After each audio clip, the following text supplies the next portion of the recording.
yung naubos nito. And then yung pre-starter naman is ano yon, naubos nila sa tatlo na to mga kabagis is 20 kilos plus tagi isang booster feeds. So kung i-calculate mo yan lahat,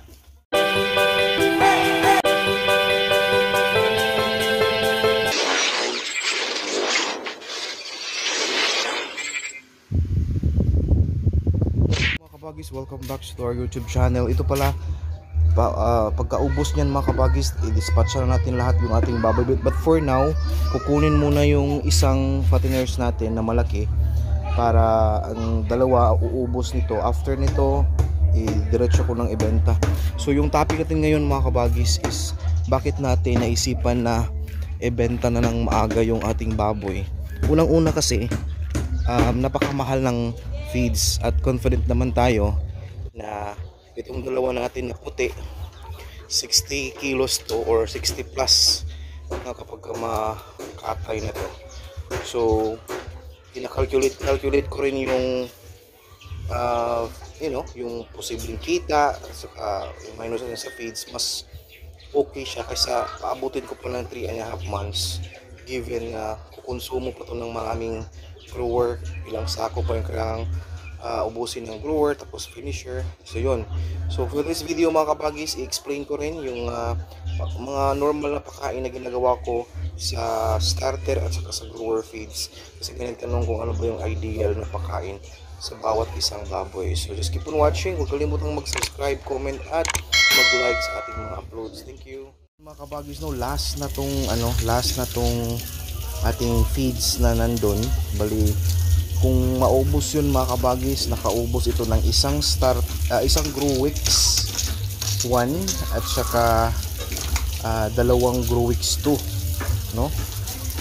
Ganun lang, isang Growix 1, dalawang Growix 2. Tapos ang naubos din ito na starter feeds is dalawang sakong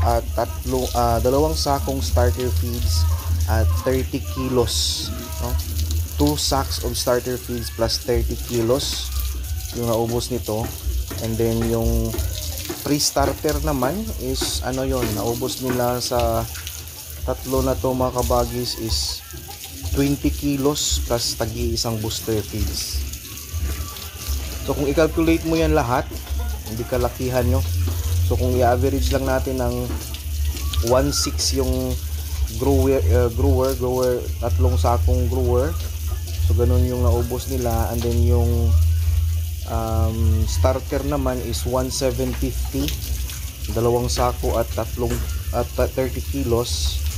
So i-flash natin yan dyan mga kabagis, yung calculate natin yung gastos nito hanggang sa maubos yon at mabenta na lahat. So again, update natin, kukunin yung isa dito this afternoon or bukas daw. Yan. So naisipan ko na lang na i-dispose lahat right after maubos yung isang sako na nabili natin, kasi napakamahal talaga ng mga feeds kabagis. And kung tutuusin, almost the same lang din yung kitaan natin kung given na 60 kilos na to, no mga kabagis, no, itong dalawang puti natin. So hindi na tayo lugi. At update pala, yung kuha nila ngayon sa ating carcass o ration is 220 pa rin.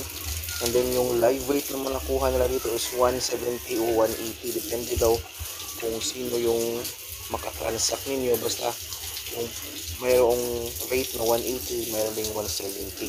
But itong kukuha sa atin ngayon na isa, itong mga kabagis, ito kukunin to is 220 per kilo yung kuha nila sa carcass relasyon. Wala nang laman loob yan, yung baboy timbangin na wala nang laman loob. Tapos 220 yung nila, 220 yung bigayan nila bawat kilo. Alright, so ang ginawa natin, no, so basically itong sabi ko na nga, kapag pre-starter pa lang, haluan na yun ng booster, wala yung kabagis, wala yung sukat, bigyan ninyo habang manghingi pa, habang gutom pa, bigyan nyo lang pa konti-konti. Tapos starter naman, yung naubos nila yung tatlo is 2 sako at 30 kilos na starter. So ang ginawa kong pakain sa starter naman nila mga kabagis per day, sa umaga 2 kilo, sa tanghali 1 kilo, and then sa hapon 2 kilo. Nag-last yun ng mga 2 weeks. Pagka 3 weeks na, kasi 30 days pa kainin to eh. So yung first 2 weeks, ganun yung setup. Okay? 2 kilo, 1 kilo sa tanghali, 2 kilo naman sa hapon. Kapag after nyan, pag another 2 weeks niya sa 30 days, kasi 30 days, 4 na weeks yan, di ba? So sa next 2 weeks niya with starter mga kabagis, 2 kilo sa umaga, 2 kilo na naman sa tanghali, at 3 kilo sa hapon. Ganun yung pakain ko sa starter hanggang sa natapos yun in 30 days. Kapag pasok naman sa grower hanggang ngayon, sa first 2 weeks naman sa grower nila, 3 kilos sa umaga, 2 kilos sa tanghali, and 3 kilos sa hapon. Hanggang ngayon, ganun pa rin yung pakain natin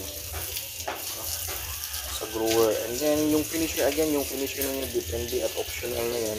Katulad nito, kunti lang yung number of days nila sa pakain ng grower, pwede na yung ibenta kasi wala naman tayong problema na tunawin or kailangan problemahin na taba, kasi nga hindi naman maraming araw na kumain sila ng grower. So ang purpose lang talaga ng finisher, why mag-finisher tayo at least 2 weeks kung umabot na ng 3 months yung baboy. Kung umabot na ng 3 months yung baboy. Kung umabot na ng 3 months yung baboy. So that's the time na mag-finisher ka, kasi you want to make sure na maganda yung presentation ng karne mo. No? Hindi ganun kataba, naturalize siya. Of course, pabigatin yung baboy, pabigatin ng finisher. Pampabigat yung finisher mga kabagis, at yun nga, yung laman at saka yung taba is tama lang, no? Hindi sobra yung taba, no? Dahil naka-finisher sila. So yun lang yung ginagawa kong pakain niyan mga kabagis. And then so hopefully no makabili ka agad ako ng 3 biik, and hanggang 3 biik lang talaga yung kailangan nating or pwede nating maalagaan as of the moment. Iwas tayo sa problema, and yun. So discard lang talaga. Ako kinakalculate ko kasi in advance, at kinakalculate ko ito kung paabutin pa ng 3.5 months to, uubos pa to ng mga another 3 sakong Growex to, and then 2 sakong finisher. Tapos kinakalculate ko, ang mahal kasi ng feeds, tapos ganun lang yung additional na pwedeng ma-acquire nila na kilo in another 1 month and a half, no? 1 month and 2 weeks. So para sa tingin ko, mga kabagis, mas ideal na i-dispatch na lang to right after maubos yung yung bagong bili nating sako na grower o grower 2. So iba-flash ko dito mga kabagis, no, yung posibleng posibleng gastos ko ngayon, kasama na yung isang doon, tawag nito feeds. So hindi ko malalaman kung magkano talagang kilo na abutin nito yung itong dalawa, pero ang unahin ito, yung babae, is afternoon or bukas. Itong dalawa uubos to sa last natin na feeds. Kung hanggang kailan nila maubos yun, this the time natin sila i-dispatch sa. And tingnan natin kung magkano yung gastos natin pala sa feeds dito ngayon, no? I-breakdown ko mga kabagis kung magkano yung gastos natin from pre-starter, with booster feed, starter, and then Growix 1, Growix 2. Pati na yun nagastos ko rin sa powderized na Latigo, yung purga, at saka yung vitamins na powderized. Then natin mga bagis na posibleng gastos dito. And malalaman natin yung kita natin kabuuan right after mabenta itong dalawa. Pero i-update ko kayo kung ano yung kilo, maabot ng kilo yung isang natin mga kabagis. Maya kukunin yan. Alright, so yan lang po ang ating upload. And thank you so much for always watching our videos.